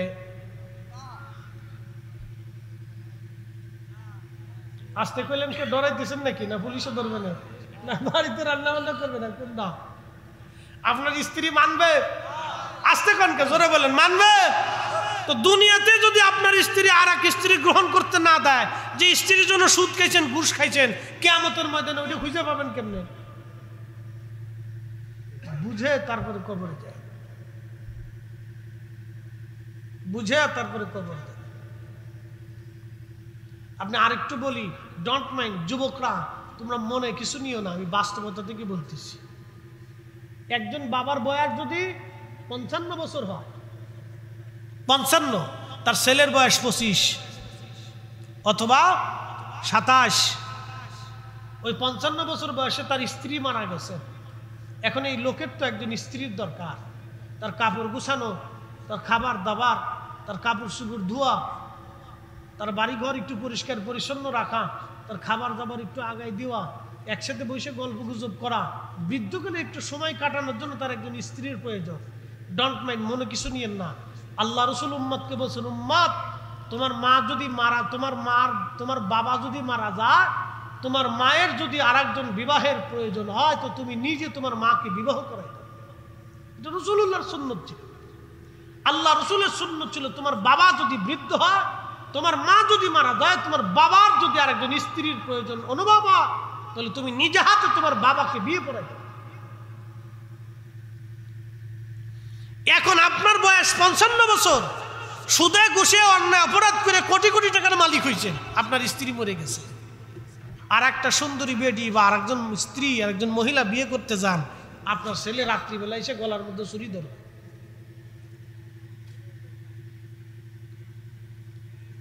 ঠিক আসতে গেল ঠিক, জোরে গেল ঠিক, করে দেখেন না। হ্যাঁ, ডাইরেক্ট অ্যাকশন আমি বাকি ঝুঁকি করতেছি না, যা করে দেখেন কেন। যদি ছেলে গলার মধ্যে ছুরি না ধরছে রাত্রিবেলা, তো হাতে ছুরি পড়বো, গড়ি বাদ দিয়ে। হ্যাঁ, যেই সন্তানের জন্য আপনি এত জীবন পরিশ্রম করেছেন ও আপনার 5 বছরে সুখ মানবে না। অতএব আল্লাহর কোরআন মেনে যান। আল্লাহর কোরআন বলছে সন্তানের জন্য আর সম্পদের মোহে তুমি অন্যায় করিও না, তুমি আল্লাহর জিকির থেকে দূরে সরে যাইও না। তুমি যদি সরো তুমি ধ্বংস হবে, তুমি ভুল করবে। এজন্য মানব জাতির উচিত সন্তান আর সম্পদের চিন্তা করিয়া অন্যায় না করা, অপরাধ না করা এবং গুনাহের কাজ না করা, আল্লাহ থেকে জুদা না হওয়া। কথা কোন ঠিক না বেঠিক বুঝে তারপরে বাস্তবতা থেকে বলে গেল কাজ হবে না, কাজ হবে। আরে ওইসে এক মাস থেকে আরেক মাসে যাওয়া যায় না। প্রিয় উপস্থিতি, খুবই মনোযোগ দিয়ে শুনবেন। হযরত মালিক ইবনে দিনার রাহমাতুল্লাহ আলাইহির কথা বলছিলাম। মালিক ইবনে দিনার রাহমাতুল্লাহ আলাইহি, মালিক ইবনে দিনার রাহমাতুল্লাহ আলাইহি তিনি ওই যে বিরাট বড় মহেশ্বরের মাঠ, এই মাঠের কথা বলতে যা বলছিলাম 3 জায়গা কেউ কারো কথা মনে রাখবে না, কিন্তু আল্লাহর হাবিব উম্মতকে ভুলবে না। একবার জোরে বলা যাবে কি মারহাবা। আহা, আল্লাহ রাসূল বলতেছেন উম্মত রে, 1 নম্বর মিজানের পাল্লা, এই জায়গা কেউ কারো কথা মনে থাকবে না। 2 নম্বর আমল নামা ডান হাতে না বাম হাতে। যখন হাসরবাসীদেরকে ডাক দিয়ে আল্লাহ বলবেন আসো, এখন তোমাদের হাতে আমল নামা দেওয়া হবে। আমল নামা যাদের ভালো সামনের থেকে তাদের আমল নামা দেওয়া হবে, আমল নামা যাদের খারাপ পিছন দিক থেকে আমল নামা দিয়ে দেওয়া হবে হাতে। সেই দিনও বড় কঠিন, ওই সময় কেউ কারো কথা মনে রাখবে না, সবাই সবাইকে ওই সময় ভুলে যাবে, কেউ কারো কথা মনে নাই। আল্লাহ নবী ডাক দে বলুন উম্মত রে, 3 নম্বর ফুলসিরাতের ঘাট। ফুলসিরাত পাড়ি দেওয়ার সময় বড় কঠিন, জাহান্নামীরা পুরে পুরে কেটে কেটে জাহান্নামে পড়ে যাবে। এই কঠিন সময় ফুলসিরাতের ঘাটে আহা কে পার হবে, কে পার হতে পারবে না। এই কঠিন পেরেশানিতে মানুষগুলি সবাই সবাইকে সেই দিন ভুলে যাবে। কিন্তু আমার নবী হযরত খাদিম রাসূল আনাস রাদিয়াল্লাহু আনহুকে ডাক দিয়ে বললেন, একদিন খাদিম রাসূল হযরত আনাস, তিরমিজি বাবু শাফার মধ্যে এসেছে, হযরত আনাস রাদিয়াল্লাহু আনহু নবীকে ডাক দিয়ে বলেন, ইয়া রাসূলুল্লাহ, নবী গো, কিয়ামতের মাঠে আপনি আমারে দয়া করে বলে যান, আপনি আমারে সারা জান্নাতে যাবেন না। নবীজি, আমি খাদেম আনাসকে নিয়ে তারপর আপনি জান্নাতে যাবেন। আল্লাহর নবী ওয়াদা করে বললেন, আনাস রে, আমি নবী ওয়াদা করলাম তোমাকে নিয়ে আমি জান্নাতে চলে যাব। খাদেম রাসূল আনাস বলতেছেন, হুজুর জান কিয়ামতের ময়দানে কোন জায়গা গেলে আপনারে পাওয়া যাবে? আল্লাহর নবী ডাক দেয়া বলেন, আনাস রে, প্রথমত আমরা তুমি মিজানের পাল্লার কাছে গেলে পাবা। বলি ইয়া রাসূলুল্লাহ, মিজানে যদি না পাই কোন জায়গা গেলে আপনাকে পাবো? বলে আনাস রে, আমরা তুমি হাউজে কাউসারের কাছে গেলে পাবা।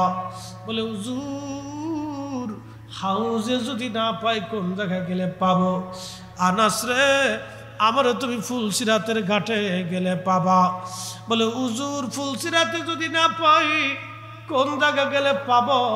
আল্লাহ নবী ডাক দেয় বলেন, আনাস রে, আমারে তুমি এই 3টা জায়গা কিয়ামতের ময়দানে অবশ্যই পাবা। আমার একটা উম্মত যাতে জাহান্নামে না যায়, আমি নবী 3টা জায়গা সবসময় দৌড়াদৌড়ি করতে থাকবো। একবার জোরে বলা যাবে কি আল্লাহু আকবার? তাহলে বলেন নবীর দুরূদ।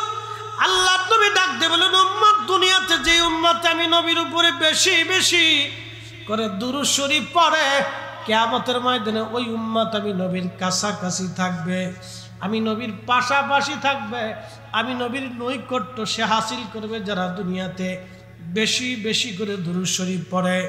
আল্লাহ নবী বলেন, মান সাল্লা আলাইয়া ফি ইয়াউমিন আলফা মাররা উম্মতরে প্রত্যেকদিন যদি তুমি 1000 বার করে দুরূদ শরীফ পড়ো, লাম ইয়ামুত, মরণ হবে না, হাত্তা ইয়ারা মাকআদাহু মিনাল জান্নাহ, দুনিয়া থেকে জান্নাতের মাকআদা না দেখা পর্যন্ত, জান্নাতের ঠিকানা না পাওয়া পর্যন্ত তোমার মউত আসবে না। চিৎকার মেরে জোরে বলেন না সুবহানাল্লাহ। তাহলে জবান খুলে দেন, একসঙ্গে দুরূদ শরীফ পড়ি। আল্লাহুম্মা সাল্লি আলা সমূহ, জগৎ সমূহ। আমাদের অনেকেই বলে বা বিশ্ব নবী, আসলে বিশ্ব নবী শব্দটা আল্লাহর হাবিবের জন্য শানে একটু বেমানান, এটা মানানসই হয় না। কারণ আল্লাহর কোরআনে, আল্লাহর কালামে আল্লাহ বলছেন ইল্লা রাহমাতাল লিল আলামিন, সমস্ত জগৎ সমূহের রহমত। আল্লাহু আকবার। শুধু জমিন না, এই বিশ্ব না, যত বিশ্ব আছে, মারহাবা বলবেন না, শুধু এই বিশ্ব না, যত বিশ্ব আছে, শুধু এই পৃথিবী না, যত জগৎ আছে, শুধু এই জড় জগৎ না, রুহের জগৎ, নূরের জগৎ, রেহেমের জগৎ, বারজাকের জগৎ, কিয়ামতের জগৎ, জান্নাতের জগৎ, ফুলসিরাতের জগৎ, যত জগৎ আছে আল্লাহর, সব জগতের রব হলো আল্লাহ। আলহামদুলিল্লাহি রাব্বিল আলামিন। এই জন্য বিশ্ব নবী বললে নবীজির শানে বেমানান হয়, বরখেলাপ হয়, বেমানান হয়। আল্লাহ বলছেন রাহমাতুল লিল আলামিন, আর আমি আল্লাহ রব্বুল আলামিন। আল্লাহ ডাক দে হাবিব, আমি রব্বুল আলামিন, আপনি রহমাতুল লিল আলামিন। আমি মালিকি ইয়াউমিদ্দিন, বিচার দিনের মালিক আমি আল্লাহ। আর আপনি নবী হলো আসা আইয়াবা আসাকা রাব্বুকা মাকামাম মাহমুদা, আপনি নবী শাফিউল মুজনিবিন, আমি মালিক ইয়াউমিদ্দিন, আপনি নবী শাফিউল মুজনিবিন। আমি আল্লাহ কিয়ামতের মাঠের বিচার দিনের মালিক, আর আপনি নবী হলেন ওই দিনের সুপারিশ করনেওয়ালা। আমি নবী আরশে আযম ওয়ালা, আপনি নবী মাকামে মাহমুদ ওয়ালা। আমি আল্লাহ হলাম আরশে ওয়ালা, আপনি নবী মাকামে মাহমুদ ওয়ালা। একসাথে বলবেন না মারহাবা।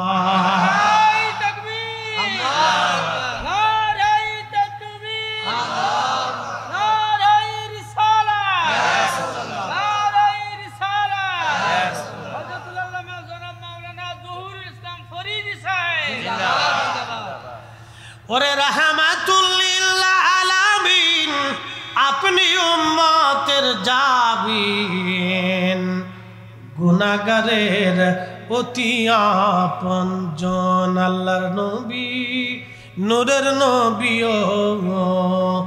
আপনি আমার জীবনের জীবন। আবার বলি, আল্লাহ হলো রাব্বুল আলামিন, আমাদের নবী রাহমাতুল লিল আলামিন। আল্লাহ হলো মালিক ইয়াউমিদ্দিন, আমাদের নবী শাফিউল মুজনিবিন। আল্লাহ হলো আরশে ওয়ালা, আমাদের নবী মাকামে মাহমুদ ওয়ালা। আল্লাহ হলো ক্ষমা করনেওয়ালা, আমাদের নবী সুপারিশ করনেওয়ালা। আর আল্লাহ হলো আমার আল্লাহ হলো আল্লাহ, আর আমাদের নবী হলো হাবিবুল্লাহ। আল্লাহ হলো রহিম, আমাদের নবী রহিম। আল্লাহ হলো রহমানুর রহিম, আর আমাদের নবী বিল মুমিনিনা রাউফুর রহিম। আল্লাহু আকবার। আল্লাহ রাব্বুল আলামিন তার রাসূলকে এত ইজ্জত দিলেন, বিশ্ব নবী বললে আমার নবীর ইজ্জতের হানি হয়, সম্মানের হানি হয়। আমার নবীর কথাটা একেবারে নবীর ইজ্জতে বেমানান হয়ে যায়। এই জন্য আল্লাহ যতগুলি রকম দিয়েছেন হাবিবুল্লাহ, এই হাবিবুল্লাহ আমাদের বোঝা দরকার। হাবিবুল্লাহ আল্লাহর বন্ধু। আজ থেকে 900 বছর, কষ্ট হইতেছে আপনাদের? 15 মিনিট চলবে? হ্যাঁ, আর 15 মিনিট হবে ইনশাল্লাহ। বলে একসাথে বলি তো আল্লাহু আকবার, বলি না ইয়া রাসূলুল্লাহ। হাবিবুল্লাহ, ইব্রাহিম খলিলুল্লাহ। আমাদের নবী হাবিবুল্লাহ আর ইব্রাহিম খলিলুল্লাহ। আল্লামা ইমাম কাজী আয়াজ আল মালিকি আজ থেকে 900 বছর আগে একখানা কিতাব লিখলেন, কিতাবুশ শিফা। এই শিফার ব্যাখ্যা করেছেন আল্লামা ইমাম মোল্লা আলী কারি, শরহে শিফা। এই দুইটা কিতাবের মধ্যে লেখা হয়েছে। আল্লামা ইমাম খুফাজি নাসিমুর রিয়াদের মধ্যে লিখেছেন, আল্লাহু আকবার, আল্লাহর খলিল ইব্রাহিম খলিলুল্লাহ আর আমাদের নবী হলেন হাবিবুল্লাহ।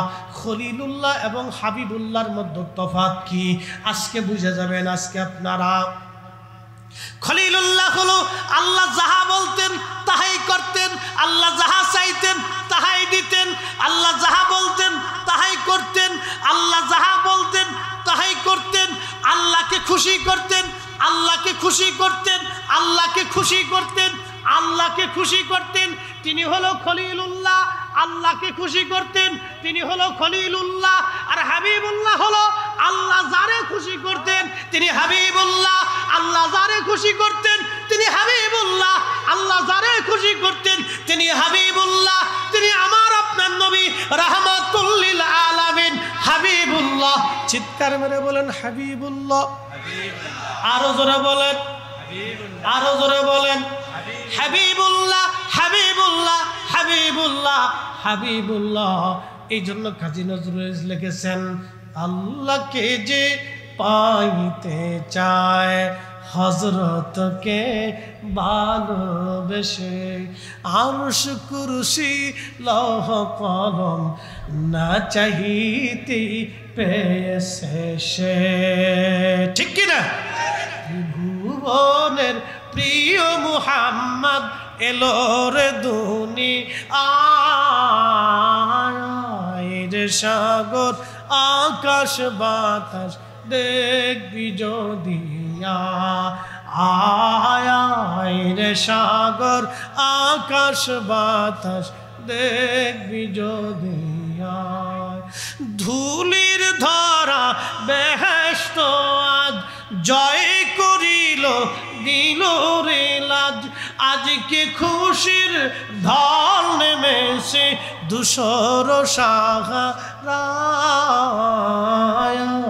রে সাগর আকাশ বাতাস দেখবি যদি আয় রে সাগর আকাশ বাতাস দেখবি যদি আয়। হাবিবুল্লাহ, আল্লাহ যাকে খুশি করতেন তিনি হাবিবুল্লাহ। চিৎকার মেরে যারা বলেন আল্লাহু আকবার। বলে হুজুর দলিল কি? কোরআনে আল্লাহ বলতেছেন, ওয়ালা সাউফা ইউতিকা রাব্বুকা ফাতারদা।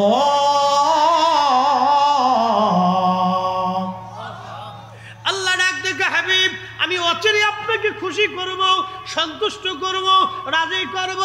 বন্ধু চিন্তার কারণ নাই, নবী চিন্তায় পেরেশান। আল্লাহর নবীজি চিন্তায় পেরেশান, আমার উম্মতের হায়াত কম, নেকি হবে কম, জান্নাতে যাবে সবার, আমার উম্মতের হায়াত কম, নেকি কম, আমার উম্মত কি করে জান্নাতে সবার আগে যাবে।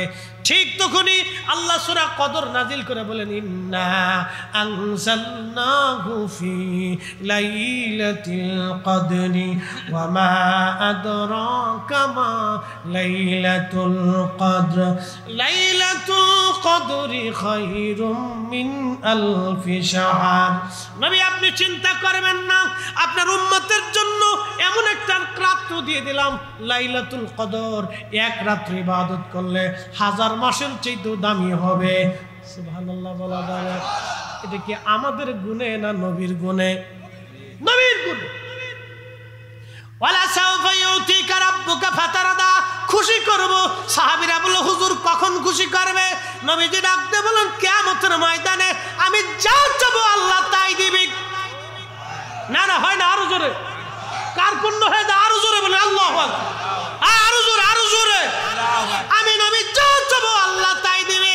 বলে হুজুর কি চাবেন? বলে আমার একটা উম্মত জাহান্নামে থাকতে আমি নবী খুশি হব না, আমি রাজি হব না। আর আল্লাহ ওয়াদা করছে আমারে খুশি করবে। আমার একটা উম্মত জাহান্নামে থাকা অবস্থায় আমি নবী রাজি হব না। আমার উম্মত জান্নাতে নিয়ে তারপরে আমি নবী খুশি হব। চিৎকার মেরে জোরে বলেন ইয়া রাসূলুল্লাহ, চিৎকার মেরে বলেন আল্লাহু আকবার। ওই নবীর দুরূদ ঘরে ঘরে চালু করতে চাই কি চাই না? দরুদ দুরূদ মিলাদ চলবে কি চলবে না? ঘরে ঘরে চলবে। হাত উঁচা করে বলেন রাজি আছি না নাই? আল্লাহ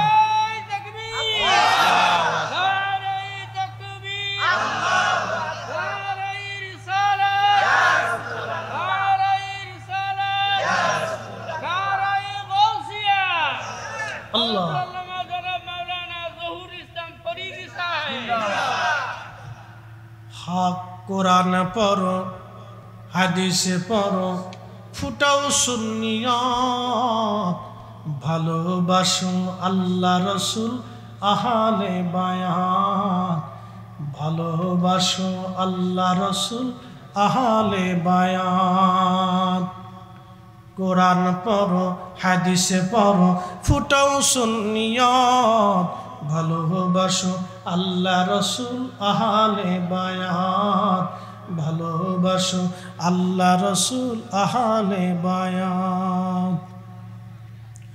সেই পথে চলো আশিক তোমরা, যে পথে চলেছে সাহাবারা, সেই পথে চলো আশিক তোমরা, যে পথে চলেছে সাহাবারা। ধন্য হবে মানব জীবন, ধন্য হবে মানব জীবন, পাবে নবীর শাফায়াত। ভালোবাসো আল্লাহ রসুল আহলে বায়াত, ভালোবাসো আল্লাহ রসুল আহলে বায়াত। কোরআন পড়ো, হাদিসে পড়ো, ফুটাও সুন্নিয়ত, ভালোবাসো আল্লাহ রসুল আহলে বায়াত, ভালোবাসো আল্লাহ রসুল আহলে বায়াত। আল্লাহুম্মা সাল্লি আলা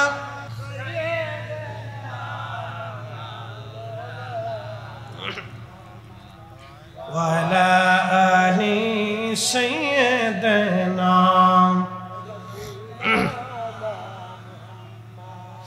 বন্ধুগণ আমার, এজন্য বিশ্ব নবী রসুলের শানে শব্দটা বেমানান। এই ব্যবহারটা কেন করার দরকার? আল্লাহ নিজে লকব দিলেন রহমাতুল লিল আলামিন, ইয়াসিন, তোহা, এরকম আল্লাহ নবীর 500 লকব আছে, 500 লকব আছে আমার নবীর। আল্লামা শেখ আব্দুল হক মুহাদ্দিস দেহলভী মাদারিজুন নবুওয়াতের মধ্যে তিনি লেখেন আমার আল্লাহ নবীর 500টা লকব আছে। এত সুন্দর সুন্দর লকব বাদ দিয়া খালি বিশ্ব নবীকে চিল্লানোর দরকারটা কি? হ্যাঁ, দরকার নেই তো। কত সুন্দর সুন্দর লকব আল্লাহ নিজে দিয়ে দিচ্ছে, আপনি সেই লকবে ডাকেন না। প্রিয় রাসূল করিমের অনেক শানওয়ালা শব্দ আল্লাহর কোরআনে আছে, হাদিসে আছে, এগুলিতে ডাকেন। এগুলো আবি বলার তো দরকার নাই। আল্লাহ রসুল, আল্লাহর হাবিবের অনেক শান, অনেক চমৎকার চমৎকার সম্মান সূচক শব্দ আছে, আপনি এগুলি বলেন। শোনেন, রসুলের উম্মতের ইজ্জত বাড়ে নবীর কারণে, আমাদের কারণে কিন্তু রসুলের দাম বাড়ে না, নবীর কারণে আমাদের দাম বাড়ছে। কথা কন না, ঠিক কিনা? আরবিতে একটা প্রবাদ আছে, সরফুল মাকিনা অসরফুল মাকান, সরফুল মাকানে অসরফুল মাকিন। কিছু জায়গার কারণে মানুষের দাম বাড়ে, কিছু মানুষের কারণে জায়গার দাম বাড়ে। তো মদিনাতে নবীজি যাওয়ার কারণে কিন্তু মদিনার দাম বাড়ছে, নবীর কারণে মদিনার দাম বাড়ছে, মদিনার কারণে নবীর দাম বাড়ে নাই। কথা ঠিক কিনা? কাবার কারণে কাবাবাসীর দাম বাড়ছে, আবার ওই শহরে আমার নবী জন্মগ্রহণ করার কারণে কাবার দাম বাড়ছে। লা উকসিমু বিহাযাল বালাদি ওয়া আনতা হিল্লুম বিহাযাল বালাদ। আরেকটু জোরে বলবেন আল্লাহু আকবার। জুর শহরের কসম করি, কারণ আপনি শহরে জন্মগ্রহণ করেছেন, এই জন্যই শহরের কসম করি। কি বুঝলেন আপনি? আমার নবীজিকে মোহাব্বত করার কারণে একটা উট জান্নাতে চলে যাবে। উটের নাম কাসওয়া। উটের কিন্তু কোনো শরীয়ত নাই, তার কোনো কিন্তু শরীয়ত নাই। এই প্রাণীগুলি কিয়ামতের ময়দানে তারা কেউ জান্নাতে যাবে না। এই উটটা জান্নাতে যাবে 10টা প্রাণী বস্তু, তার ভিতরে একটা হলো উট। আমার নবীজির পিঠে করে যে উট বহন করেছিল নাম কাসওয়া, এই কাসওয়া জান্নাতে চলে যাবে। আর একটা বস্তুর নাম হলো উস্তুনে হান্নানা, যেই লাঠির সঙ্গে হেলান দিয়ে নবী খুতবা দিতেন, এই লাঠিটাকে কিয়ামতের ময়দানে নবীজির সঙ্গে করে জান্নাতে চলে যাবে। অতএব আল্লাহ রসুলের চুল মুবারককেও যদি আপনি অবহেলা করেন, তার মানে আপনার জাহান্নামে চলে যাওয়া এতটুকুনি যথেষ্ট, ঠিক কিনা? আরেকটু বলি, এক সাহাবী, সহিহ মুসলিমের ভিতরে হাদিসটা আসছে, ওই ইয়ামান থেকে সবুজ চাদর আনছে। আল্লাহর হাবিবের সবুজ চাদর খুব পছন্দের চাদর ছিল। শোনেন, জান্নাতের পোশাক কিন্তু সবুজ। মারহাবা বলবেন না? জান্নাতের পোশাক কি সবুজ হবে? জান্নাতের পোশাক সবুজ। আল্লাহ রসুলের পছন্দের চাদর ছিল সবুজ, যদিও বিভিন্ন পোশাক আল্লাহর হাবিব পরছেন উম্মতের সুবিধার জন্য। এই জন্য নবীজির পাগড়ি মোবারক ছিল সবুজ, কালো ছিল, সাদাও ছিল, সবুজ পাগড়ি ছিল। তো পেয়ারা রসুল করিম এই সবুজ একটা ইয়ামানি নকশা করা চাদর এক সাহাবী নিয়ে আসছে। এসে আল্লাহর হাবিবকে হাদিয়া দিয়ে বললেন, ইয়া রাসূলুল্লাহ, আমি শুধু ইয়ামান থেকে আপনার জন্য চাদর মোবারক আনছি, মিসকিনের চাদর আপনি দয়া করে কবুল করে দিন। তো আল্লাহর হাবিব ওই চাদর মোবারক নিলেন, নিয়ে গায়ে লেপ দিলেন। আর এক সাহাবী এসে বলতেছি, ইয়া রাসূলুল্লাহ, আমি খুব গরিব মানুষ, মেহেরবানি করে ওই চাদর মোবারক আপনি আমার দান করে দেন।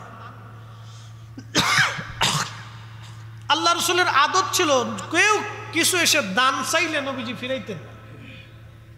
গায়ের চাদর খুলে আল্লাহর নবী চাদর দিয়ে দিল। সুবহানাল্লাহ বলবেন না? আচ্ছা, তো অন্য অন্য সাহাবী যারা ছিলেন এরা খুব রাগ হয়ে গেছে, বলতেছে, করলা কি তুমি, করছো কি? আমরা রসুল করিমের জন্য চাদর আনছি শুধু ইয়ামান থেকে, তুমি জানো যে নবীজির চাদরের খুব প্রয়োজন। তো এই চাদর তুমি চাইলে, তুমি জানো যে চাইলে নবীজি চাদর দিয়ে দিবে, এই চাদর তুমি সে কেন নিলা, নবীকে কষ্ট কেন দিলা?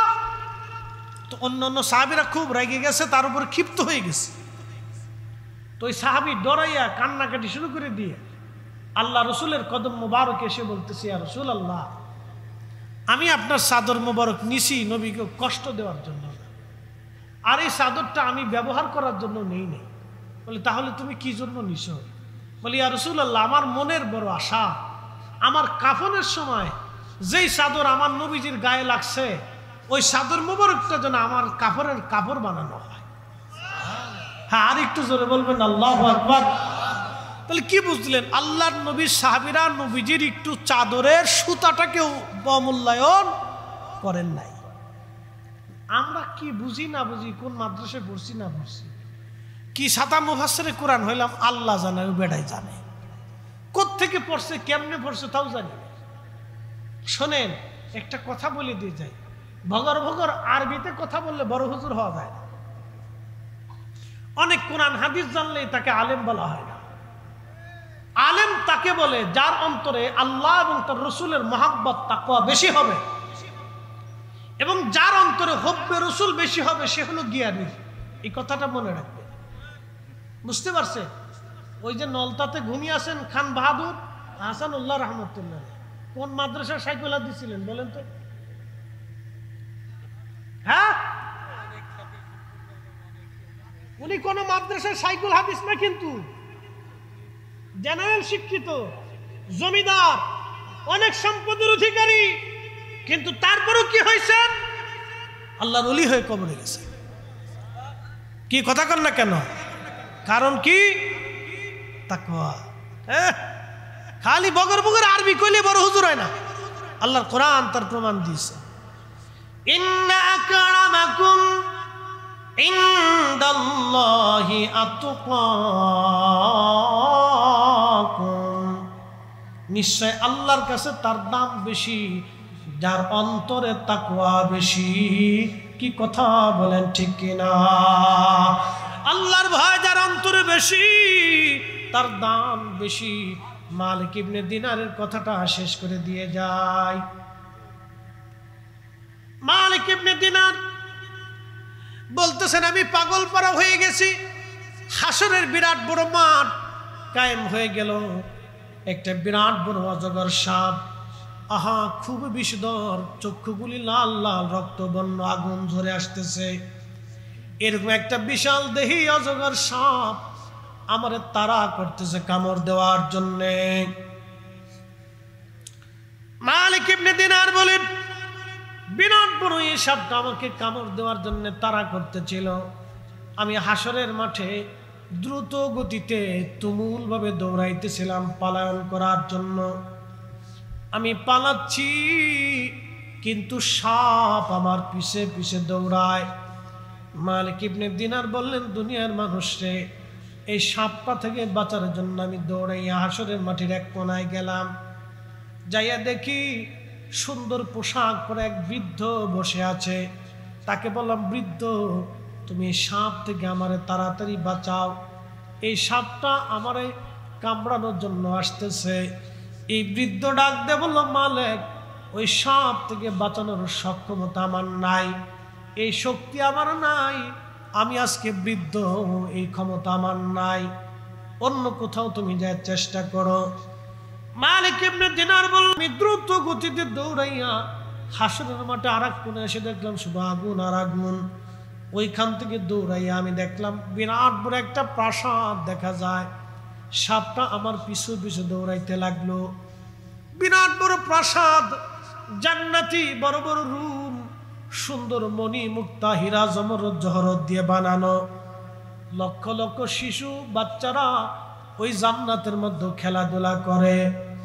মালিক ইবনে দিনার বললেন, দুনিয়ার মানুষ, আমি দৌড়াইয়া ওই প্রাসাদের দিকে যাচ্ছিলাম, এমন সময় ঘোষণাকারী ঘোষণা দিয়ে বলল, শোনো, একজন বান্দা বিপদগ্রস্ত হইয়া আমাদের প্রাসাদের দিকে রওনা হয়েছে।